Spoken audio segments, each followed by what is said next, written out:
crianças, e aí, tudo bom? Estamos de volta, sim, agora para a nossa segunda aula. Sim, a nossa segunda aula do quarto bimestre. Não esqueça, se dedica às atividades, tá? Caprichem bastante. E o nosso tema é Renascimento da Arte. O Renascimento foi um movimento das grandes manifestações artísticas de pintores e escultores italianos, mas também teve outras abrangências no campo político, filosófico e por isso mesmo inovou e reinterpretou o pensamento e a cultura na Europa. No período renascentista, o homem estava dividido entre o teocentrismo e o antropocentrismo medieval. Esse homem enxergava-se ainda de forma coletiva e não de forma individual. Ele não tinha consciência do eu e do que podia pensar, ou seja, racionalizar sem a intermediação da igreja. A pintura renascentista, nesse contexto, é para o professor de história uma espécie de matéria-prima, ou seja, um registro histórico. Ela oferece os elementos básicos e essenciais sobre determinado fato. E sem os registros históricos seria impossível reconstruir a história, já que não haveria nenhum vestígio sobre o passado. Mas é preciso compreender que nenhuma pintura, nenhum documento traz de maneira completa e definitiva a realidade objetiva sobre um determinado acontecimento, pois ela está impregnada na visão do mundo de quem deixou o registro. E foi sob a influência das ideias humanistas o Renascimento floresceu na Europa Ocidental. O desenvolvimento renascentista não foi homogêneo em todas as regiões. Variou de um lugar para o outro, mas seu maior esplendor aconteceu na Itália, em especial na cidade de Florença, mas também na região de Flandres e na Alemanha, pois eram localidades em que o comércio fez surgir uma burguesia rica, que se dispôs a financiar a produção artística e intelectual da época. Famílias de mercadores banqueiros, os próprios reis ou então a igreja contratavam os melhores artistas para fazerem suas cidades suntuosas, edifícios, palácios, igrejas, estátuas, pinturas ou até mesmo para produzir obra de arte em suas residências.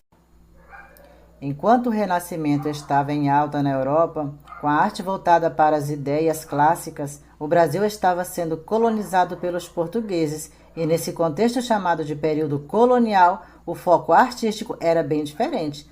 Na história da arte, este período que se estende aproximadamente no ano de 1500 a 1822, ficou conhecido como arte colonial brasileira. Para uma melhor compreensão, preste bem atenção. A arte colonial brasileira se expressou especialmente pela escultura, desenho, pintura, arquitetura, que eram utilizados sobretudo na construção e ornamentação de igrejas, conventos, mosteiros, por meio de desenhos e pinturas desse período. É possível conhecer o cotidiano do país que estava sendo transformado. A Igreja Católica foi uma grande financiadora da arte na Europa.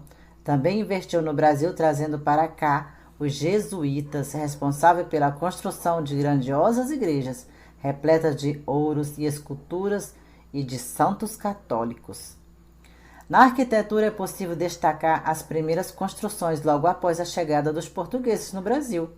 Eram casas bastante simples, feitas de madeira ou taipa e coberta por palha. Com o passar do tempo começam a aparecer as capelas que compunham o centro das pequenas vilas formadas pelos portugueses. O início da arquitetura religiosa no Brasil se desenvolveu de forma sóbria e seguiu o estilo maneirista, caracterizado pelas fachadas geométricas, janelas simples e com decoração quase inexistente. Então, o estilo barroco pôde ser identificado no Brasil a partir do século XVII. Estende-se para os séculos posteriores, especialmente a arquitetura religiosa. Apesar desse estilo começar a ser difundido no Brasil, ainda com traços do barroco europeu, aos poucos foi ganhando características singulares em cada região do país. Na escultura se evidencia especialmente a dramaticidade, a teatralidade das expressões, o movimento que exuberância das reformas Alejandrinho e Mestre Ataíde da região de Minas Gerais são os nomes que mais se destacam nesse cenário. A escultura do período colonial se sobressai pelo estilo próprio, que eliminou qualquer proximidade com a escultura barroca europeia. As obras eram feitas em pedra-sabão e madeiras e eram pintadas com cores fortes, comumente douradas, além de serem ornamentadas com coroas de ouro e prata, olhos de vidro, dentes de marfim, vestimentas de tecidos e cabelos reais. E na pintura também foi de cunho religioso. Suas principais características cromáticas eram o vermelho, o azul, o dourado e o branco, e eram realizadas geralmente com tinta a óleo ou tempera sobre madeira ou tela.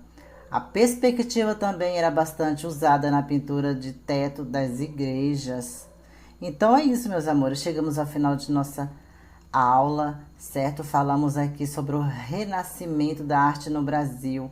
Falamos um pouquinho no início, né? Como tudo começou, até chegarmos aonde? Na arte no Brasil, como ela chegou através das igrejas, né? A Igreja Católica.